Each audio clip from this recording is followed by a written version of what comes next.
commencing with the greatest name of Almighty Allah, who has created me and all of the universe. Assalamu alaikum. My name is Noorullah. My father's name is Amir Muhammad. I read in Premier Public Grammar High School in class 10.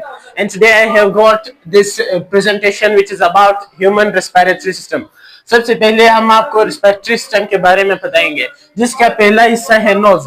Knows जो है, knows के इस starting जो होते हैं इसको हम कहते हैं नोस्ट्रिल्स, और ये नोज की जो दो नालियां होती है उसको कहते हैं नजल कैविटीज, जो सिलेटेड एपिथेलियम से बनी होती है, जिस पर हेयर होते हैं और जिसमें म्यूकस पैदा होता है, जिस जो ये नोज और ये जो सांस की नाली इसको थर रखता है ताकि इसमें जो कचरे को रोकता है। उसके बाद जब नोज के बाद जब आते हैं तो यहाँ पर एक जगह होता है जिसको कहा जाता है फेरिंक्स, और ये फेरिंक्स जो है ये नोज, ये जो नाक होती है और इसके साथ जो मुंह होते हैं इन दोनों को मिलाती है।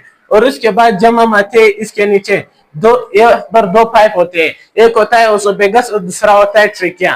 ट्रिकिया ओसोफेगस जो है उसको हम आसान लफ्जों में फूड पाइप कहते हैं, जिसमें खाना जाता है। और इस ट्रिकिया के ऊपर एक ऐसा लेरिट स्ट्रक्चर होता है, एक गोश्त का हिस्सा होता है जो इसके ऊपर होता है, और जहाँ जब यहाँ मुंह से खाना आता है तो ये इसको प्रेस करके ट्रिकिया को बंद करता है और ये खाना ओसोफेगस में चला जाता है। उसके बाद जब आते हैं ये यहाँ पर एक जगह होता है ट्रिकिया के ओपनिंग में जिसको हम कहते हैं लेरिंग्स। लेरिंग्स जो है उसको आसान लफ्जों में साउंड बॉक्स भी कहा जाता है, जो इंसान का आवाज पैदा करता है।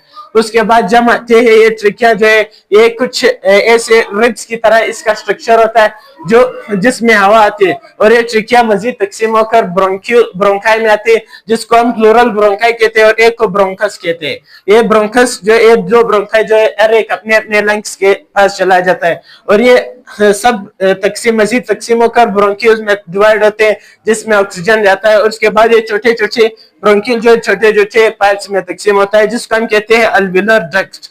और ये अल्वियोलर डक्ट जो है जो एक सेक लाइक स्ट्रक्चर में तकसीम होता है जिसको कहते हैं अल्विलाई, और ये लंग्स के गैसियस एक्सचेंज में काम देता है। उसके बाद जब हम आते हैं लंग्स की तरफ, लंग जो है एक कोनिकल शेप है, इसके ऊपर दो मेम्ब्रेन होते हैं, इन मेम्ब्रेन्स को प्लूरल कहते हैं प्लूरा, और एक मेम्ब्रेन को कहते हैं प्लूरल मेम्ब्रेन।